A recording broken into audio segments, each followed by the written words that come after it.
ಅದಕ್ಕೆ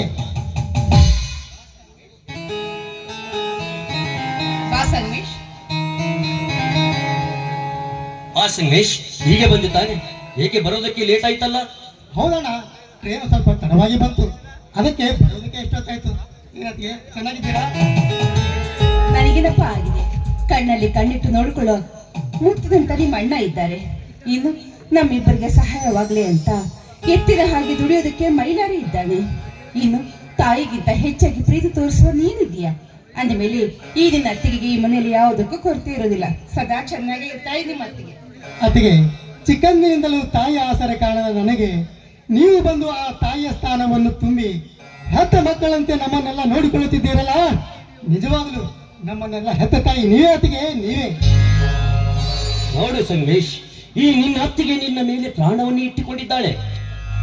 ಇಂಥ ತಾಯಿ ಮಗನಾದ ನೀನು ಇಂಥ ತಾಯಿತನನ್ನು ಉಳಿಸಿಕೊಂಡು ಹೋಗೋ ಭಾರ ನಿನ್ನದಪ್ಪ, ನಿನ್ನದು.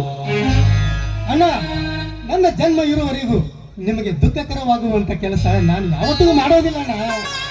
ಇದು ನಿಮ್ಮಿಬ್ಬರ ಪಾದದ ಮೇಲೆ ಆಣೆ.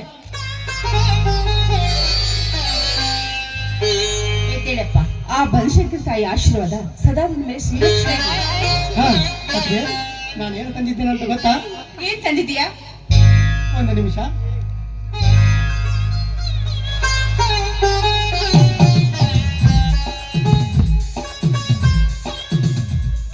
ಅತ್ತಿಗೆ, ಈ ಸೀರೆ ನಿಮಗೆ.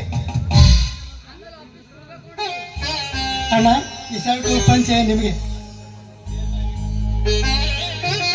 ಮೈದ, ಇದೆಲ್ಲ ಯಾಕಪ್ಪ ತರೋದಕ್ಕೆ ಹೋಗಿದ್ದೆ? ಸುಮ್ಮನೆ ದುಡ್ಡೇ ಹಾಳು ಮಾಡಿದೆ. ಇದು ಬಟ್ಟೆ ಎಲ್ಲ ನಮ್ಗೆ ಯಾಕಪ್ಪ ತರೋದಕ್ಕೆ ಹೋಗಿದ್ದೆ ನೀನು? ಹೌದು ಸಂಗಮೇಶ್, ಇದೇ ದುಡ್ಡು ನಿನ್ನ ಶಾಲೆಗೆ ಖರ್ಚಿಗೆ ಬಳಸಿಕೊಳ್ಳುವುದನ್ನು ಬಿಟ್ಟು ಇದೆಲ್ಲ ನಮಗೇಕೆ ತಂದಿಯಪ್ಪ? ಅದು ಹಾಗಲ್ಲ ಅಣ್ಣ, ಈ ವರ್ಷ ಕಾಲೇಜಿನಲ್ಲಿ ಸ್ಕಾಲರ್ಶಿಪ್ ಅಂತ 2,000 ರೂಪಾಯಿ ಬಂದಿತ್ತು. ಅದಕ್ಕೆ ಬರುವಾಗ ನಿಮಗೆಲ್ಲ ಬಟ್ಟೆ ತಂದು ಬಿಟ್ಟೇನಣ್ಣ. ನೋಡು ಸಂಗಮೇಶ್, ನಾವು ಹಳ್ಳಿಯಲ್ಲಿ ಹುಟ್ಟಿ ಹೊಲ ಗದ್ದೆಗಳಲ್ಲಿ ಕೆಲಸ ಮಾಡುವ ರೈತರು. ಹುಟ್ಟಿ ಬಟ್ಟೆಯನ್ನು ಕಟ್ಟಿಟ್ಟು ಬುತ್ತಿಯನ್ನು ಕಟ್ಟಿಟ್ಟು ಬಟ್ಟೆಯನ್ನು ಕಟ್ಟಿಟ್ಟು ನಾವು ವೆಟ್ಟಿ ಮಣ್ಣಿನಲ್ಲಿ ದುಡಿಯುವ ರೈತರು. ನಮಗೇಗಪ್ಪ ಈ ಹೊಸ ಬಟ್ಟೆಗಳು? ಸಂದೇಶ್, ಎಷ್ಟೇ ಆಗ್ಲಿ ಶಹರದಲ್ಲಿದ್ದು ಓದೋದು ನೀನು. ನಿನಗಾಗಿ ಒಂದ್ 2 ಜೊತೆ ಬಟ್ಟೆ ಹೊಲಿಸ್ಕೊಳ್ಳೋದು ಬಿಟ್ಟು ನಮ್ಗೆ ಯಾಕಪ್ಪ ಈ ಬಟ್ಟೆಗಳು ತರೋದಕ್ಕೆ ಹೋಗಿದ್ದೆ?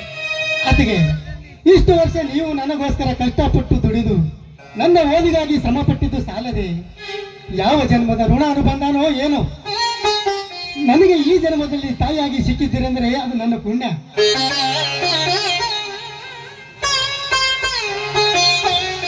ಅಣ್ಣ, ಅತ್ತಿಗೆ. ಹಾ ಮೈಲಾರಿ, ಹೀಗೆ ಬಂದ್ಯಾ? ಹಾ, ನಿನ್ನ ದಾರಿಯನ್ನೇ ಕಾಯ್ತಿದ್ಯಾ? ಹಾ, ಯಾರು ಬಂದಿದ್ದಾರಂತ ನೋಡು. ಹಾ ಸಂಗಮೇಶ್, ಯಾವಾಗ ಬಂದಿಯಪ್ಪ? ಚೆನ್ನಾಗಿದ್ದೀಯಾ ತಾನೇ? ಹೌದಣ್ಣ, ಚೆನ್ನಾಗಿದ್ದೇನೆ. ಸಂಗಮೇಶ್, ಪರೀಕ್ಷೆ ಎಲ್ಲ ಹೇಗಾಯ್ತಪ್ಪ?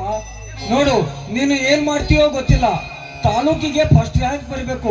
ಈ ರೈತನ ಮಗ ಯಾವುದಕ್ಕೂ ಕಡಿಮೆ ಇಲ್ಲ ಅಂತ ಜಗಕ್ಕೆ ಕೈ ಎತ್ತಿ ಹೇಳಬೇಕಪ್ಪ, ಕೈ ಎತ್ತಿ ಹೇಳಬೇಕು. ಖಂಡಿತವಾಗಿಯೂ ನಿಮ್ಮೆಲ್ಲರ ಆಸೆಯನ್ನು ಈಡೇರಿಸುತ್ತೇನಣ್ಣ. ಸಂದೇಶ್, ಆ ನಂಬಿಕೆ ಇದೆಯಪ್ಪ. ನೋಡು, ನಿನ್ನಿಂದಾದ್ರೂ ಈ ಮನೆಯ ನಂದ ದೀಪ ಬೆಳಗಿದ್ರೆ ಅಷ್ಟೇ ಸಾಕಪ್ಪ, ಅಷ್ಟೇ ಸಾಕು. ಬನ್ನಿ, ಈ ಸಂತೋಷ ಸಮಯದಲ್ಲಿ ಎಲ್ಲರೂ ಒಟ್ಟಿಗೆ ಸೇರಿ ಹಾಡು ಹೇಳೋಣ.